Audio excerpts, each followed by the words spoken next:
Hello and welcome to the Nash Holos, Ukrainian roots radio. My name is Anton, Lysenko, and today we have a guest, the world-famous musician, Vasyl Popadiuk. Hello, Mr. Vasyl, and welcome to Victoria, BC. Thank you. Thank you for inviting me. Yeah, you're welcome. You've been known like the world-famous musician. I know you also play in 15 different other musical instruments. So can you tell me, maybe you have some story about your favorite instrument or how it's happened when you start to play other musical instruments? First of all, it's, it's 15 instruments, but it's not so hard like it seems. I start learning piano when I was 4 years old, and when I was 6, and I just asked my father just to go study on violin, because my father was just dreaming me I'm a flute player. So he teach me on wood instruments, it's like pan flute and other sopilka, other instruments. And at 6 I go to just study violin and for school, music school, special school for gifted children, and study 11 years. And after it's conservatory. When I was teenager, I just start playing guitar, My father, I am from musical family. Did you play guitar for your friends? No, I play in a band. Like professionally? Yes. We play, we just organized some band in the school. It was Soviet time. It was illegal because we must play just classical music in our school. But we start playing some, parties, some dancings, like weddings, stuff like that. So you mentioned your musical band, what you created when you was young. I also know that today you also have a musical band. It's called True, actually. Popadiuk Band. I have one band, Popadiuk Band in Toronto, and one band in Ukraine, Popadiuk Band Ukraine. So now I just fly by myself and just hire a musician in Ukraine. It's a very good musician, actually. So you have Ukrainian roots, and you were born in Ukraine. And yes, I was born in Lviv and grew up in Kyiv, because my father just finished Lviv Conservatory, and my mother from Lviv, and she's dancer. And when I was 1, we moved to Kyiv because father worked in very famous choir, just Verevka. He'd been in Canada like 1976, first time in Montreal Expo, and after 81. And my time in 1988 on Olympics game in Calgary. Does the Ukrainians' roots, heritage, or influences your musical creativity? No, I am Ukrainian. I live in Canada like almost 30 years, but I am Ukrainian. So, and for me, it's very strange why it's called diaspora. It's Canadians, Ukrainians built Canada, The Canadians, it's like 6th generation already, and Senator Yuzek, you have lots of politician Ukrainians, They are Canadians, but Ukrainian Canadian. It's not diaspora. For me, I think like that. Diaspora is something small, looks like. It's Canadians, Ukrainians live in Canada like since 1893, and Canada just 150 years. Also, you mentioned about Canada, that your father was here, and you were here. So can you tell me your first impression when you first came to Canada? Well, first of all, I came from Soviet Union to Canada, and I fell in love right away in Canada because it's everywhere like yellow and blue flags and trizups and everything else what it was prohibited in Soviet Union, and so many real Ukrainians, and they speak Ukrainian, it's for me it was very fantastic, and I was very impressed those days. And in 1991 finally the Soviet Union collapsed, and thanks to God. But I love Canada. Yeah, I think Canada is Ukraine, but with very big capital renovation. I also heard the story that your father died 1 month before the collapse of the Soviet Union. Yes. I'm so sorry for that. My father dreaming about Ukraine become independent, and he just passed away in 1991, age of 50. And my brother died age of 52. He was violinist too, like 6 months ago. So sorry for your loss. And how many years have you been living in Canada, in Toronto? No, I live in Ottawa. Before we lived in Toronto like 15 years, and we moved with my wife, Solomia, to Ottawa. She's a government worker, so we moved. But I'm every week, I must drive like 4 or 5 hours to Toronto, because my band live in Toronto, all my music business in Toronto, so studios and everything else. So I almost every week in Toronto. Do you preserve any Ukrainian tradition in your family? Absolutely. My kids go to Ukrainian school, and at home we try to speak Ukrainian, And my wife is Solomia Mara. She's daughter of hero of Ukraine. He's just passed away like 1.5 weeks ago. She's now in Ukraine. She go to funeral, Stepan Mara. That's my father-in-law. And, for sure we just all Ukrainian tradition and with kids in our family. Easter, Christmas. The biggest, it's Easter, Christmas before we just celebrate 2 of them, but now we try to like everybody else. Thank you for your answer. Let's talk about a little bit what's going on right now in Ukraine. Russia started invasion 2 years ago, and also annexed Ukrainian Crimea and Donbass 10 years ago.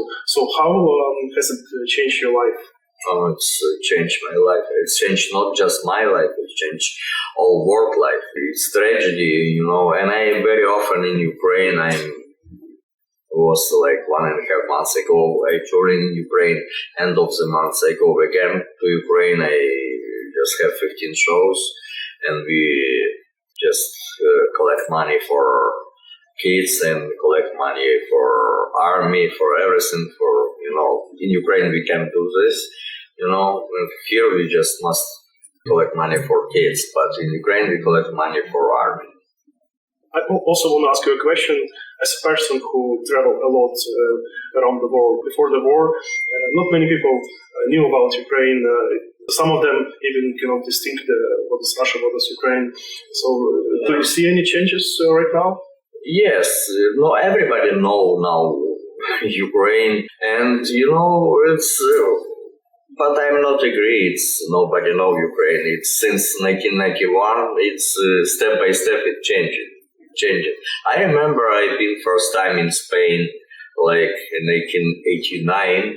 So they really don't know where is Ukraine, what it's Ukraine. They say Moscow. And now in Spain I just come back like a couple days ago from Madrid. It's now big Ukrainian community now in Spain. Even I play Barcelona on the main square on 24th of February. Now it's very huge Ukrainian population. Everybody know what it's Ukraine, and everybody hates Putin and everybody all the stuff. How the Canadian support Ukraine since the war started? When it started, I have lots of friends in music industry. So Richard Mills, it's manager of Jesse Cook, because I worked with Jesse Cook many times, and he big supporter. We right away make concert in Toronto in Meridian Hall.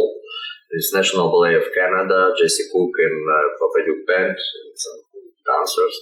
So they support Ukrainian. And my neighbor, he's Irish.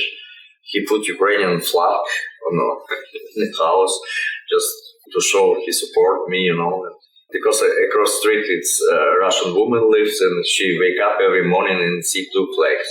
He has a bad mood every morning? Yeah, every morning, yeah. We just remind her. Yeah, lots of Ukrainian. Everybody asks me, like I have many friends, Italian, Chinese, Polish. Everybody asks me how it's going. Do you have any friends in Russia because you work in Russia? Sure, I have friends, but we first couple months they called me, and now we just stopped. Just nothing. I don't call them, they don't call me. But some, in Spain even, some guys, but they're not Russians, but they were born in Moscow, like Tatarin. When I work in Moscow in theater, it's music around the world. So it's in our theater, it was many, like different, nations. It was Armenian, from Azerbaijan, from Uzbekistan. I just was from Ukraine. We was cultural program of visit Gorbachev to other country. And, and everybody, like, when the Soviet Union collapsed, like half of theater stay in Spain since 1991. And I go to Canada. Also, you mentioned that you gave a concert for the Ukrainian armed forces to support them. Yeah. Can you tell me about the promotion of the soldiers? Do they really need cultural support? Absolutely. They need, they must be in good mood. They must be, because it's you can imagine how it's very hard for them now, life. It's a routine, it's everybody, they lost friends, relatives, and they need something to, just put their mood like a little bit up. Absolutely. I have duty in Soviet Union, and I was in Soviet Army, and I was in military ensemble, and we just go with troops everywhere, just bring their mood up. It's same weapon, music, it is weapon. Do you have any the new composition or song what you wrote during this difficult period in Ukraine? No. And, I prepare something to, but it's a little bit, not right mood for this, everything like shaking. But I not compose something special for this kind of things. I can't just lie, I compose something new, but it's not dedicated to war. It's because I'm in instrumental music niche, it's different. Can you please make some wishes for the listener of the Ukrainian Rus Radio, Nash Holos? Oh yeah, I just wish you all the best, many health and being positive. Anyway, victory it's coming. I wish you just be patient and strong, and like you do till now, just help to Ukrainian kids, to Ukraine, and be with Ukraine. It's nice to have you here. Thank you so much. Sorry for my English, but my language is music. And I want to remind our listeners that Vasyl Popadiuk was here in the studio of Ukrainian Roots Radio Nash Голос. He is world famous musician with Ukrainian roots. Thank you, Mr. Vasyl. Thank you very much for inviting me. Thank you. Thank you. Please listen to Ukrainian Roots Radio, Victoria Island. It's very, very good radio.